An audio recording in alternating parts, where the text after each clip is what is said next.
A typical Ball State trustee might be a lawyer, a philanthropist, or a CEO. That's not the case for every board member, however.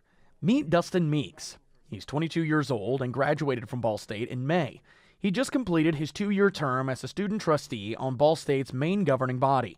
And in the interest of disclosure, he's been a good friend of mine since high school and sat down with me to reflect candidly on his time as a board member. Not 1 minute did I look back those 2 years. I mean, it was special and amazing. Meeks initially didn't even want to go to Ball State, let alone join their Board of Trustees. But it was his mother who got him thinking cardinal red. My mom is an alumna of the university, and I won't tell you what year because she would kill me. She'd appreciate Yeah, it. but I went and visited about 9 schools, and then my mom came to me and she said, "Well, why don't we go look at Ball State? It's my alma mater." And Just kind of as a humor me kind yeah, of thing? yeah. Well, Okay. and that's not how she phrased it, but it's kind of how I took it.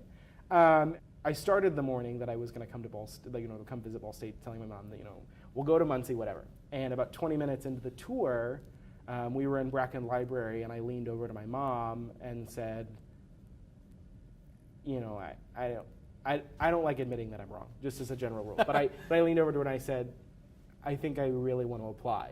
Meeks said his research into the Ball brothers' founding of Ball State and his experience in his first 2 years there got him wanting to do more than just go to class. Ball State meant so much to me. I wanted the opportunity to help shape the institution. After going through the application process, Meeks was appointed by former Indiana Governor Mike Pence as a student trustee. But he said it took more than a call from the governor's office to be comfortable with the position. Sitting in on your first executive session and realizing, wow, here I am. This is the backbone of the university. Right. This is where we decide everything. What kind of was that like, sitting in there realizing you had that big of an influence on university affairs? Well, like Wayne Estopinal, who is one of the 2 alumni trustees, is the principal of one of the largest architectural firms in the Midwest. And Tom Bracken is the president of the George and Francis Ball Foundation, which is a huge philanthropic endeavor here in Muncie.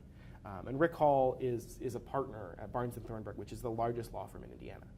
There is a very real sense, I think, in your head when you sit down for the first time that you are the least significant person in the room. But it was board chairman Rick Hall who invited Meeks to lunch after he was appointed and immediately put his mind at ease. He shook my hand and he said, "Okay, stop.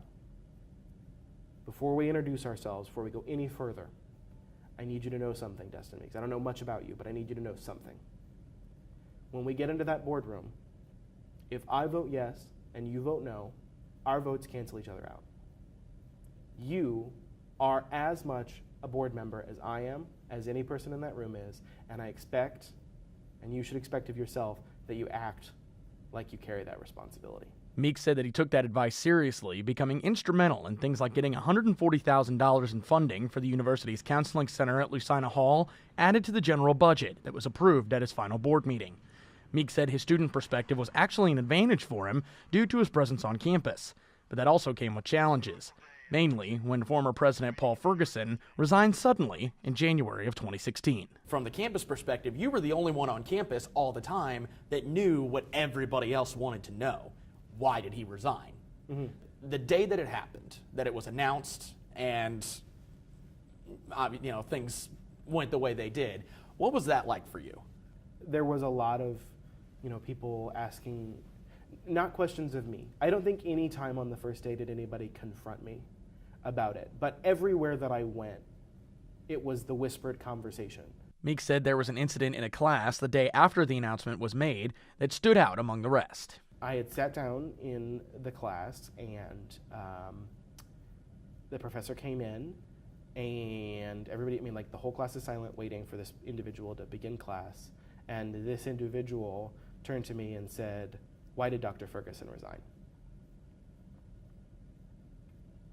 Directly in front of the class. In front of the Dustin, why did Dr. Ferguson resign? And I explained that it was an agreement between the university and Dr. Ferguson, and that Dr. Ferguson had decided to depart the university, and that was really the sum of the matter. And this individual did not like that answer and proceeded to ask again and then with a little bit of hostility, if I was being honest, demanded to know why I wouldn't share that information. The professor then began class, but Meeks called it the most unpleasant moment of his 4 years at Ball State. Despite that, the pressure to talk about Ferguson's resignation wasn't the hardest part. I wasn't upset personally. Say whatever you want about me. But I was really frustrated about the way that people were talking about the members of the board, all of whose time is very valuable, who were giving up a lot of their time to ensure the university was not just maintaining where it was, but actually improving through the entire interim period between presidents. Through his time on the board, Meeks saw a president resign, an interim president take over for over a year, a new president get hired, and numerous building projects be planned and completed. He plans to be a part of Ball State again in the future as a part of the Alumni Council, but the idea of once again being on the Board of Trustees is something he would never turn down. This place is my home. This place is my family. Ball State is the single most impactful institution in my life. And to get to be a part again of shaping it would be one of the great honors of my life. Meeks will be going to law school in the fall at Ohio State University. In Muncie, Tony Sandleben, NewsLink, Indiana.